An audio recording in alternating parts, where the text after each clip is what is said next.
Kini ang Atraka Balita 943. Tagkatauhan adunay katungod mahibalo sa nagkadaiyang isyu manasyonal o lokal. Balita nga importanteng basayran ni Juan de la Cruz. Prinsipyo, katungod o baruganang tintugan. Kini ang Atraka Balita 943. Atraka Balita 943. Programa ngang tungo ug tuyo mao ang pagpahibalo sa katawhan. Atraka Balita 943. Serbisyo publikong wala ipinili. Atraka Balita 943. Atraka Balita 943. Sa inyong mga radyo, Lunes hangtod Biyernes, alas 6:30 hangtod alas 8 sa bunta, diri lamang sa pinakapatas nga sibiyahan, 94.3 City Light FM. Atraka Balita 943. Ang Atraka Balita 943 gihatod kanato sa garantisadong proteksyon patok sa mga sakit ME500 ME500 ug ang mupagkana sa imong atraka Muscle Man. Doble proteksyon, doble garantisado ME500 ug Muscle Man muhatod kanyo sa mga nagbagang balita sa Atraka Balita 943. Atraka Balita 943. Alas 7:54 na sa kabuntagon o karon sa ato ang mga detalye sa itong mga balita sa Atraka Balita 943 sa 94.3 City Light FM o sa 96.9 Light FM lungsod sa Manukan. Ang mga balita aton usab kini sa gitawag og ME500 batasan ang paggamit sa ME500 aron maproteksyonan ang atong mga inadlaw-adlaw nga gibuhaton nining panlain ang panahon karon nga muulan muinit kinahanglan tag mga kung magkailangan tag food supplement sama sa ME500 nga mapalit ang butikag parmasya sa inyong mga lugar. Nasa pikas niya si Kaela Kay. Alam, bigit ining mga casual ay kining mga job order sa Dumaguete. Na-promote ngadto sa Pantilya o kining contractual mga nurses. Kompletong detalye Kaela Kay may butag. Tira! Atraka Balita 943. Giandam na ang mga dokumento sa tulo ka mga grupo nga gilangkuban sa 148 ka mga job orders og nurses, kinsa giapil na sa Casual Pantilla, ubos kini sa direktiba ni Dumaguete City Mayor Antonio Remolyo ug sa City Human Resource Management Office. Ang una nga batch nga adunay 56 ka mga job orders og nurses ang nahiuna nga giapil ni Mayor Remolyo sa iyang Casual Plantilla kaniadtong Mayo 1, 2021. Gibutyag usab ni Mayor Epe Remolyo nga usa sa pinakabukat nga rason ngano nakadesisyon siya nga iapil ang mga nurses sa naasoy nga Casual Plantilla tungod kini sa gipakitang dedikasyon na sa ilang trabaho ilabi na sa pagdumala sa COVID-19 nga pandemya. Gibuhat niya kini aron mahatagan og pahinuod ang tanang wala nagdumini ug kanunay nga makupihong nibuhat sa ilang responsibilidad isip mga frontliners.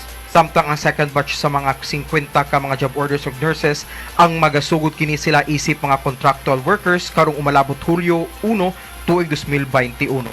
ug pagasundan kini sa batch 3 nga gilangkuban sa 42 ka mga empleyado karong Oktubre 1, 2021. Giawag usab ang tanang mga job orders nga kung mahimo mapaningkamutan nila nga makatik o makapasar sa civil service exam, isip eligibility record aron kung og galing ang promotion sa ilang gitrabahuan, anaa slay dakong tsansa nga mahiapil kung sila kwalipikado. Umakato ang nakwanto nga balita sulod sa 24 oras sa Dilipa, may pagpaminaw sa Rodas Beauty Spa owned and managed by Ma'am Roda Silva sa 923 Avenue Aquatic Essentials nga himutang sa Rizal Street, Barangay Ilao, Tanhay City duol sa karaang ice plant. Apil na usab diha sa NJ's Eatery nilang Sir Undo, Ma'am Barbet Marimat ug Ma'am Ia Aguilar ug Ma'am Jovelyn, Ma'am Adelfa Niuda sa Barangay Tugas ug ni Ma'am Jenny Bukiran sa Barangay 5 Tanhay City, ni Ma'am Christy diha sa Totos Eatery sa may Tanhay City Public Market nga kanunay gyud nga nagpalandog sa Atraka Balita 943. Sa ME500 protection garantisado sa masuman ang mupakusog ug mupabarog sa Love Bubusop Trading nga himutang sa Mabini Street, Barangay 2 Tanhay City. Alang sa programang Atraka Balita 943 sa 94.3 City Light FM Tanhay City ug sa 96.9 Light FM Manukan, Zamboanga del Norte. Serbisyo publikong walay pinil na dokad diri sa Dakbayan sa Dumaguete. Kini yung Atraka correspondent kay Lakay may buntag kanatuntanan.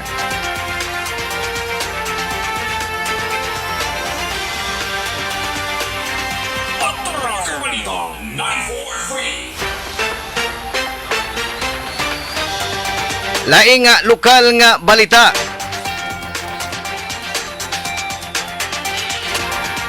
Andam na nga mosangat og sumbong si Mr. Gaspar Ramon Villegas, ang grandson sa former Tanay City Mayor o former Negros Oriental Deputy Governor Gaspar Rias Villegas. Si Gaspar mo file og complaint batok sa usa ka CXSDA1 nga empleyado sa usa ka pribadong telecommunication company. Matod ba usab niya nga usa ka mga empleyado isang atan kini niya og paglapas sa Data Privacy Act o Republic Act 10173. Say usab niya nga nibuluan nga gisindan si Mr. Gaspar Rias og data records and driver's license sa duha ka subscribers sa mao nga mini-alarma siya matud pa ni Gaspar.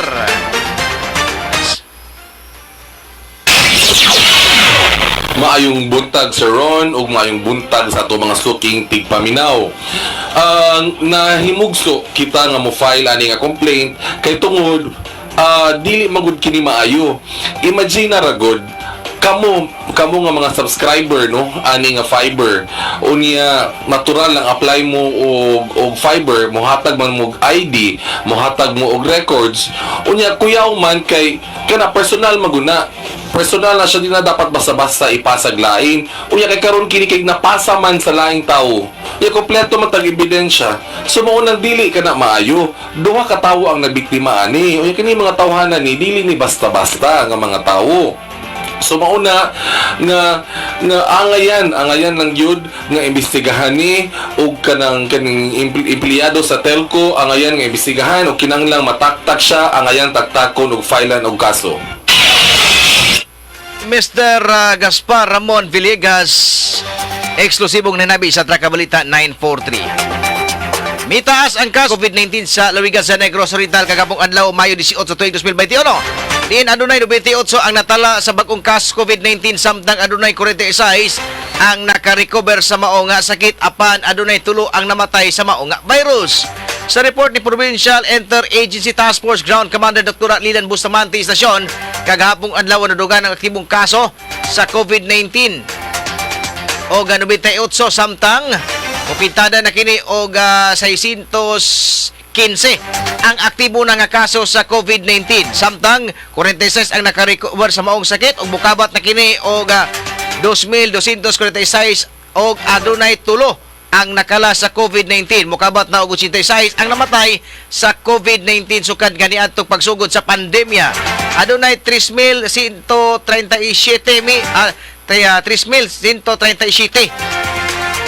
ang sumatotal sa kaso sa COVID-19 sa probinsya sa Negros Oriental. Ang mga lugar nga dunay aktibong kaso sa COVID-19 atong unahon sa unang distrito ng probinsya sa Negros Oriental, Dakbayan sa Canlaon adunay 20, lungsod sa Valle Hermoso 25, Dakbayan sa Gihulngan 21, La Libertad 3, lungsod sa Himalalo 17 o lungsod sa Ayungon 12 o ang lungsod sa Bidoy 5 o ang lungsod sa Manhuyod nagpabiling 2. Sa ikaduhang distrito ning probinsya sa Negros Oriental nga dunay natala nga aktibong 10. Lungsod sa Mabinay 10, Dakbayan sa Bais 45. Lungsod sa Pamplona 3, Dakbayan sa Tanay 42. Lungsod sa Amlan 7, lungsod sa San Jose 2, lungsod sa Sibulan 54 ug ang Dakbayan sa Magete 162 ang aktibong kaso sa COVID-19. Sa ikatulong distrito sa Negros Oriental, adunay gyapoy kaso sa COVID-19, lungsod sa Valencia 16. Lungsod sa Bakong 22, lungsod sa Dawin 20, lungsod sa Mogita 7 ug lungsod sa Siaton 52. Samtang ang Santa Catalina 44, Dakbayan sa Bayawan 23, lungsod sa Batay usa. Sublion adunay 615 ang tibong kaso COVID-19 samtang adunay 2,436 ang naka-recover o 86 ang kwidada sa ihap sa namatay sa COVID-19. Ang namatay nga 3 kabuok gikan sa barangay Kandayong Dumaguete, usa ka 52 anyos nga laki o lain nga nakala sa maong virus, usa ka 68 anyos nga taga barangay Banilad lungsod sa Bakong o ang ikatulong nga natala nga namatay sa COVID-19 usa ka 77 anyos nga lalaki nga taga barangay Poblasyon o 1 Dakbayan sa Bais. Sumatotal adunay 3,137 ang kaso COVID-19 sa probinsya sa Negros Oriental. Nagpabiling COVID-free ang lungsod sa Tayasan walay natala ang aktibong kaso kagahapong adlaw matod pa ni Dr. Lilan Bustamante Istasyon. Laing lokal nga balita bisan giluagan ang health protocol sa probinsya sa Negros Oriental apan sa pagsuot og face mask og face shield ang wala kini giwala niining panahon sa MGCQ. Ning syudad sa nay adunay 42 nga kaso sa COVID-19 kagahapon anay 42 nga kaso sa COVID-19 kagahapong adlaw.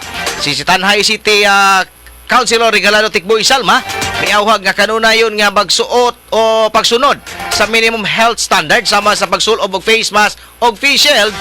Matod pa niya gani ang merkado sa Dakbayan sa Tanhay, ang abre o tanan lutsanan, pagsulod og pagawas apan na dili ka kumpiyansan gyud nga magamit lamang og face mask og face shield nga karon hugtanon ng ipatuman og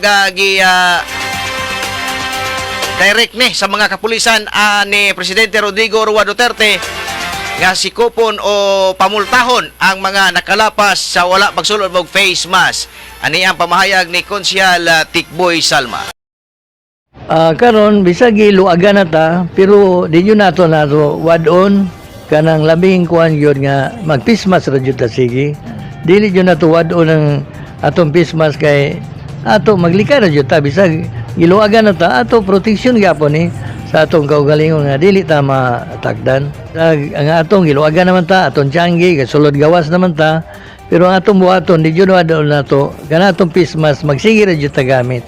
Kay ato maglikay ra gyapon ta di ta mangingon nga maayo wala na pero maglikay ra jud ta kay basin pug naa niya panahon nga makuantag laing tawo may balag nato matakdan po niya ta.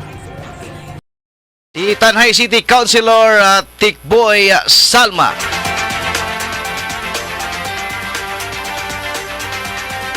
Laing lokal nga balita, pagbisita sa kabarangay sa kaduang distrito sakop ning lalawigan sa Negros Oriental ang nagbalampuson kini.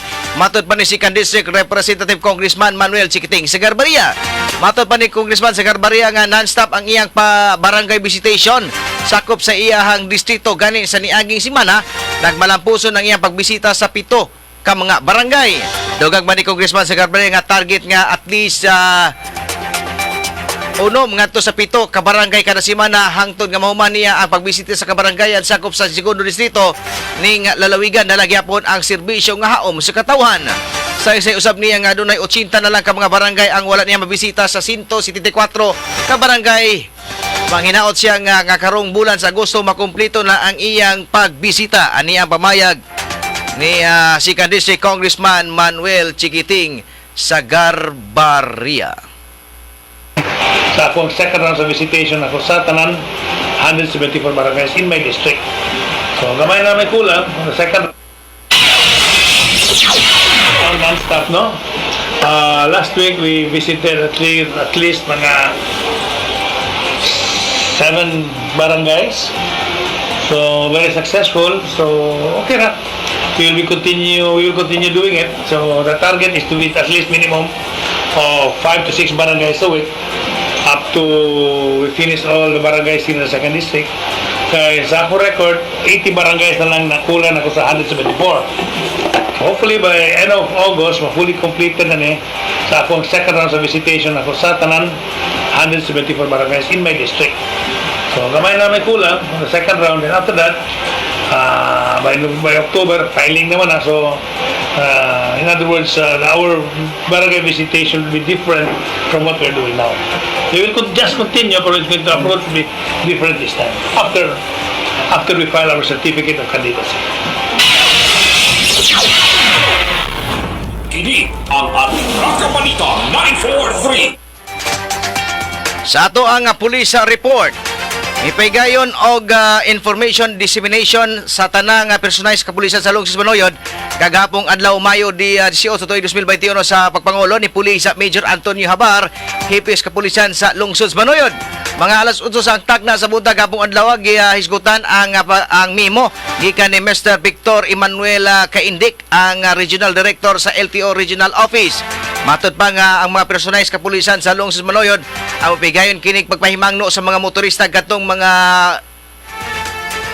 adunay motorsiklo nga gipang-usab ang porma niini, ilabi na kining walay side mirror o dili husto ang gidak-on niini og mahimo aduna joy side mirror nga function kini.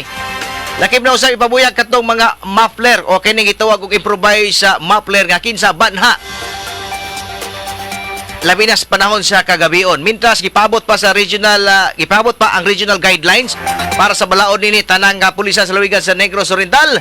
Itasan kini sa pagbuyag sa mga motorista kinsa makalapas unya sa bagong balaod sa Land Transportation Office kun LTO nga karon na gi-finalize pa.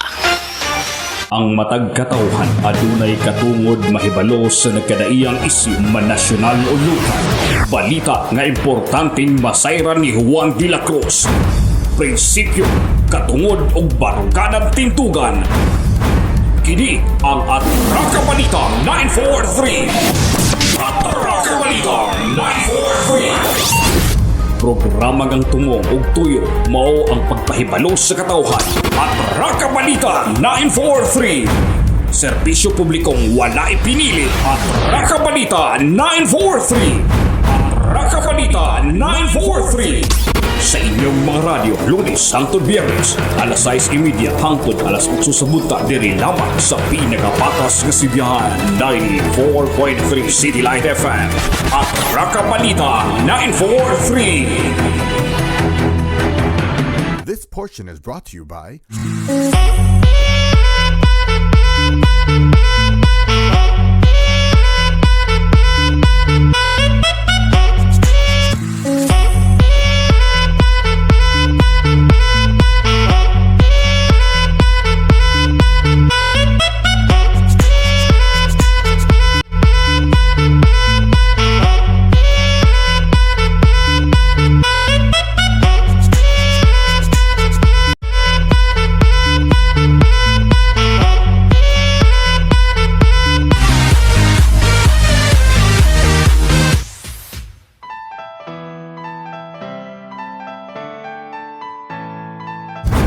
Kini ang Atraka Balita 943.